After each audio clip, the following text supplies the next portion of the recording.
Hello everyone and welcome to the class. Here we'll learn first how to install Metasploit in our Android device using the help of Termux. Follow the procedure step by step as demonstrated in the video lecture. First, we'll update and upgrade Termux.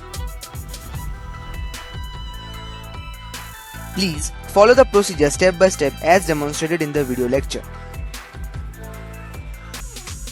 First we'll do pkg install unstable-repo and then we'll install Metasploit.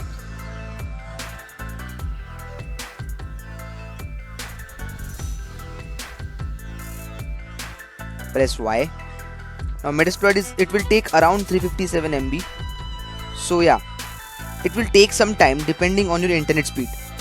So from here onwards you can wait and watch the installation procedure, or move your pointer towards the last few seconds of the video where you will see the installation is done. So if you face any problem, feel free to reach out.